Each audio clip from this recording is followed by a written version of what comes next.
personal experience I had is I was a young soldier coming up.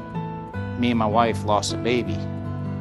Well, when you lose a baby, there's, of course, financial obligations that are tied to that. You have to make burial arrangements. Well, my command sent me over to AAR. They sat me down with the counselor, and the counselor said, here's a check.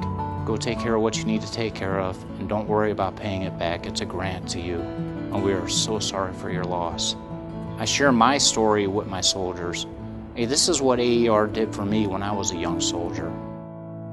The purpose of Army Emergency Relief is to provide financial assistance to soldiers and families. Since 2008, we have provided $80 million a year.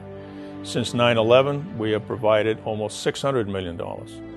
One of the biggest stressors in life is finances, is money. And that's where AAR can provide that assistance. They can take away that financial worry from soldiers. I've never had one soldier come back disapproved. I was recently separated. I had 4 children to support, and my Army Emergency Relief counselor advised that I should apply for the loan to get assistance to pay the bills that I needed, housing allowance, child care, and the other bills in order to keep myself on track. Then it came time where I needed AAR, and I had to do research, and I thank God for the people that were there to provide the assistance to let me know and educate me that AAR is available to reserve soldiers who are Title 10 over 30 days. So I spoke to my commander. We went over and spoke with a financial counselor, and she is also the Army Emergency Relief representative. And at the end of the day, I was able to get the money that I needed to pay the bills that I needed to help with child care and my housing allowance and to get everything caught up. Army Emergency Relief is truly a commander's program.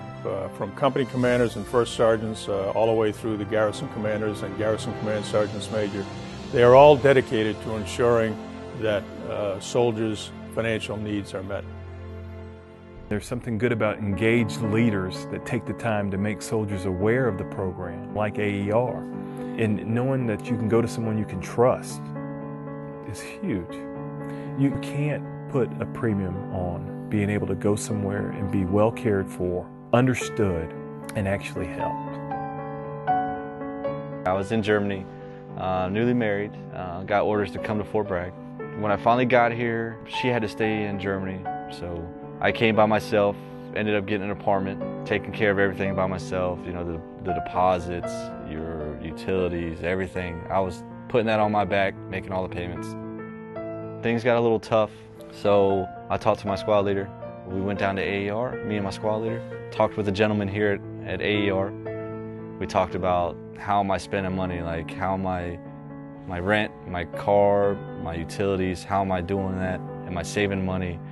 Kind of gave me some mentorship while I was there. And then said $1,000 was good. I said, yes, sir. Signed the check, and I was good to go.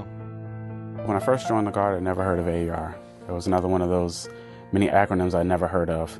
So I ran into some financial difficulties. Car broke down, had some house payments I needed to make, and one thing just led into another, and it snowballed, and couldn't get back and forth to work. I spoke to my sergeant. He suggested AAR.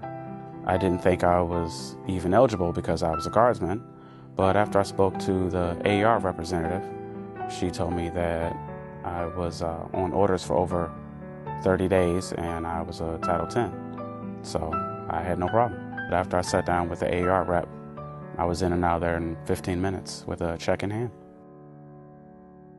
It's a toolkit for commanders, and it helps soldiers who are struggling. They have a mission, and it keeps their mind on the mission. It makes sure that they know that, hey, my family is taken care of. I can go to work today and concentrate on what's in front of me. Taking care of your families can spread in many different directions, and that's where I think AAR probably gets it the best. And you know, we always bring up, like, hey, if you need help for your family, there is no shame in asking for help. Raise your hand if you need help for your family. Nobody in this Army who's a leader will turn away from you. Army Emergency Relief has helped our soldiers and families since 1942. The financial assistance provided by AAR truly enables soldiers to better focus on their mission because they know that if there's an emergency, AAR will be there to help. Over the last 30 years that I've been in the Army, I've had dozens of soldiers turn to AAR for help. Without fail, if the need was there, AAR gave them the support. When I was active duty, I had a steady paycheck. I really didn't need AER. But once I'd retired, obviously, you lose that paycheck.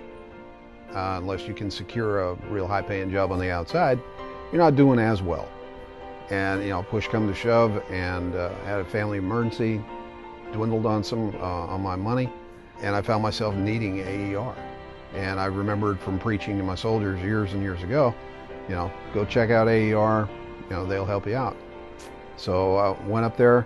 It was very expedient, very professional. AER took care of me, and I was treated just as if I was still a green shooter. So it all worked out. It was great service. Both my parents were in the Army. I'm studying psychology, and I want to become a psychologist. She will be the first one, in our family that will graduate from college. AER has kind of helped to make that happen. When I got the letter in the mail that I'd gotten the scholarship, I was very excited for one, and then I saw the amount of money that it was, and it just blew my mind. I was like, wow. It's nice to know that people actually take interest in what I'm trying to do with my life and care enough to finance it for me when I can't. It's an awesome feeling.